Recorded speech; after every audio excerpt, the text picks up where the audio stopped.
अमीर ननद की गरीब भाभी। रीना एक मध्यम परिवार की लड़की थी, लेकिन उसकी भाभी शिवानी एक बड़े घर की बेटी। शिवानी की शादी अभिषेक से लव मैरिज थी। अरे भाभी, ये कितना अच्छा सूट पहना है आपने।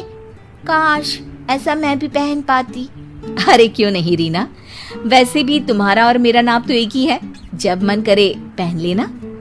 भाभी, आपको आपके पापा ने कितने अच्छे कपड़े गहने दिए हैं। मैं उनकी इकलौती बेटी जो हूँ। बेटी तो मैं भी इकलौती हूँ, लेकिन क्या करे, पापा है नहीं, पता नहीं कैसे होगी मेरी शादी। तभी वहाँ शिवानी की सास आ जाती है। अरे क्यों नहीं करेगा भाई तेरी शादी धूमधाम से, आखिर जिम्मेदारी है तो उसकी। और वो दिन भी आ जाता है जब रीना की शादी तय हो जाती है। अभिषेक, क्या हुआ? आप इतने परेशान तो कभी नहीं दिखे, कोई बात है तो बताइए मुझे। अरे शिवानी, वैसे तो शादी का सारा इंतजाम हो गया है, लेकिन गहनों का रेट तो आसमान छू रहा है। कैसे क्या करूं, कुछ समझ में ही नहीं आ रहा। थोड़ी देर में शिवानी अपने पूरे गहने अभिषेक के सामने रख देती है। ये लीजिए, गहनों का इंतजाम भी हो गया।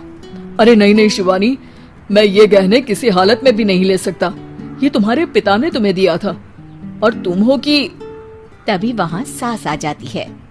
अरे तो क्या हुआ, इसकी तो हो गई ना शादी, अब किसे दिखाने हैं इसने गहने। सास गहनों का डिब्बा शिवानी के हाथ से लेकर वहाँ से चली जाती है। रीना की शादी धूमधाम से होती है और अब वो बड़े घर की बहू बन जाती है। वहीं रीना की शादी के बाद शिवानी और अभिषेक उसकी शादी के कर्जों से डूब जाते हैं। मैं सोच रही हूँ नौकरी करनी शुरू कर दूं, वैसे भी पढ़ी लिखी हूँ, आपकी थोड़ी मदद भी हो जाएगी। वैसे शिवानी, कुछ दिन कर लो तो अच्छा ही होगा, क्योंकि जरूरत भी है।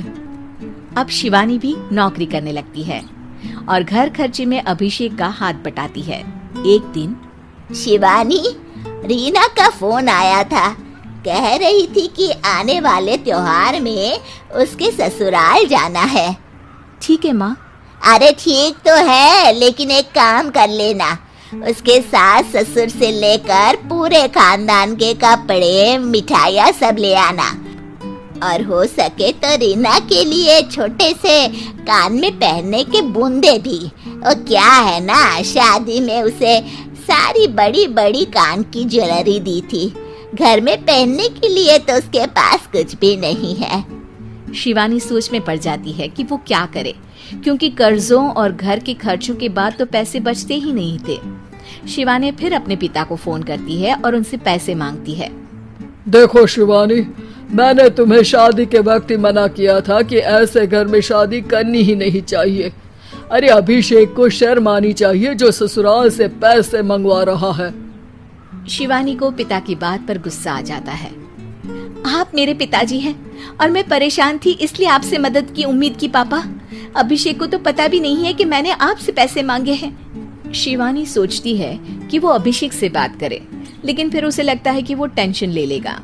तभी शिवानी की नजर हाथ के कंगन पर पड़ती है, सीधे बाजार जाती है और उसे बेचकर ननद के घर ले जाने का सारा सामान लेकर आती है और सास के सामने रख देती है।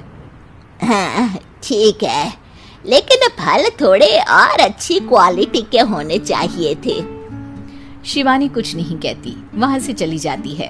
एक दिन शिवानी, रीना का फोन आया था, बहुत रो रही थी।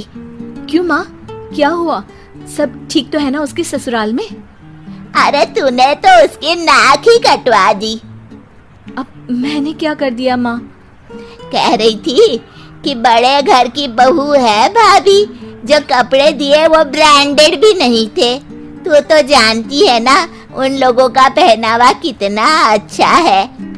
तू तो मेरी बेटी का भला कभी सोचती नहीं। हाय भगवान, अरे बड़े घर की बहू है, इसी बात की जलन है ना तुझे, लेकिन याद रख मेरी बेटी का सोचने के लिए भगवान है, तुम लोग कभी उसका बुरा नहीं कर पाओगे।